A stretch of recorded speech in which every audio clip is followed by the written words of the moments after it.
How did fat become public enemy number one in our diets?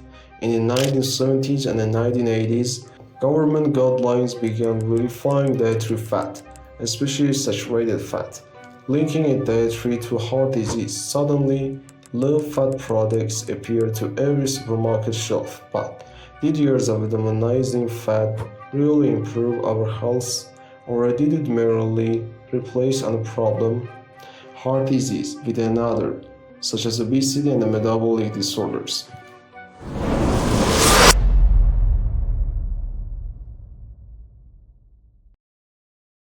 From a biochemical standpoint, fat isn't a monolith. There are saturated fats, unsaturated fats, trans fat, and more.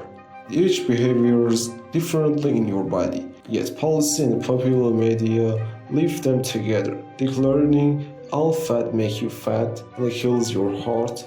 But when researchers look more closely, the story becomes muddled. Was every gram of a fat equally harmful? What about the heart-healthy fatty acids in olive oil and the fish?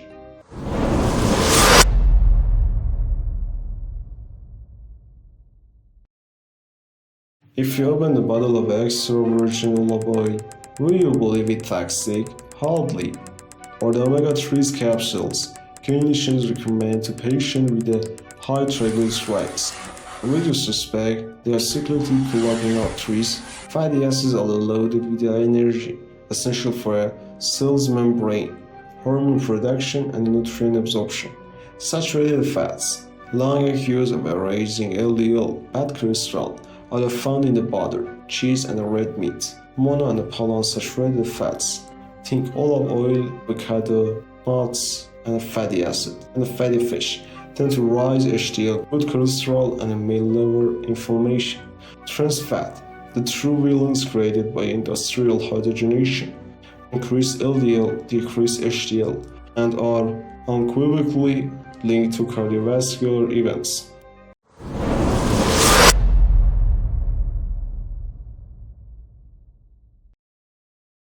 Have you ever wondered how fat-soluble vitamins like A, D, E, and K get absorbed? Without dietary fat, you would struggle to extract these essential nutrients from your foods.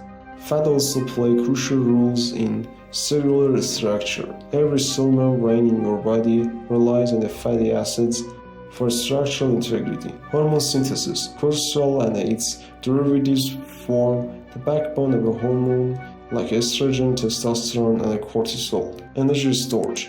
Fat is the most energy-dense macronutrient, providing 9 kg per gram, essential during periods of fasting or high activity. Without an adequate fat intake, people can suffer dry skin, hormonal imbalances, and even cognitive impairment, since the brain is nearly 60% fat by weight.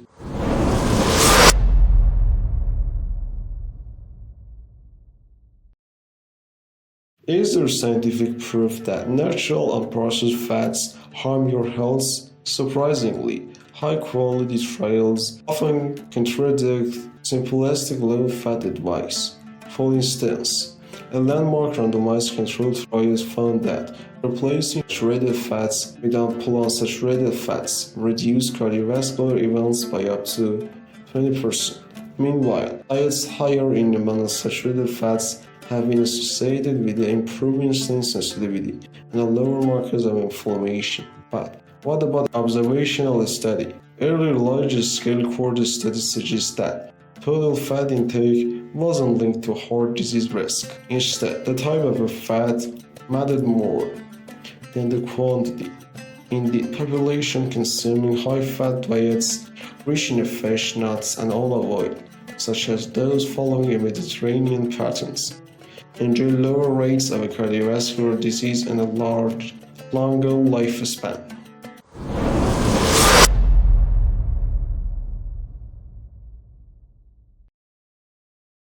So, if not all fats are equal, how should you choose?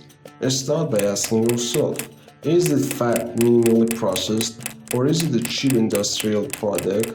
Here are practical guidelines. Embrace whole fat foods. Use a cold pressed olive oil on salad, a snack on a handful of almonds, and enjoy fatty fish like a salmon twice a week. Limit processed and trans fat. Avoid margarine, fast food, fries, packaged baked goods, and anything listing partially hydrogenated oil on the label. Balance your plate. Combine fats with fiber and a protein to slow digestion, stabilize blood sugar, and enhance nutrient absorption.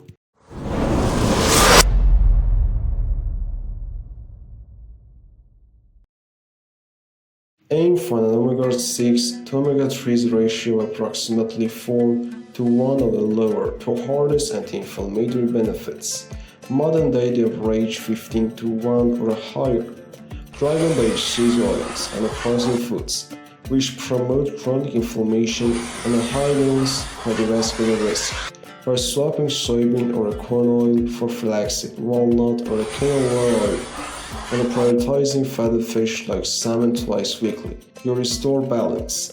This recoveration not only reduces pro-inflammatory echonocytes, but also enhance the production of resolvins, protectins, lipid mediators that resolve inflammation and support vascular health.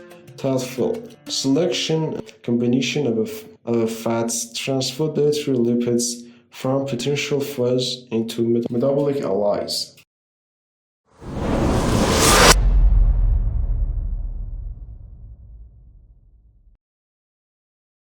Every nutrient carries potential downsides when consumed in extremes. Too much omega-6 polyunsaturated fat without enough omega-3s can promote inflammation, while excessive saturated fat may worsen cholesterol profiles in certain individuals. Yet, overly restricting fat can impair vitamin absorption and compromise cellular health.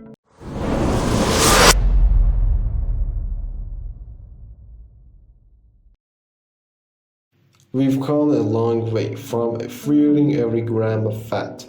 Modern research urges nuance. Focus on quality, not fear. Saturated fat from grass-fed beef in moderation may have a different effect than butter-flavored popcorn at the cinema. Trans fat. They belong in the trash. Mono and polyunsaturated fat, especially omega-3s and olive oil, deserve a place at your table. Ultimately, fat isn't the dietary villain it was once made out to be. In fact, it's indispensable for optimal health. By choosing minimally processed sources and balancing your intake, you harness fat benefits without inviting its risks.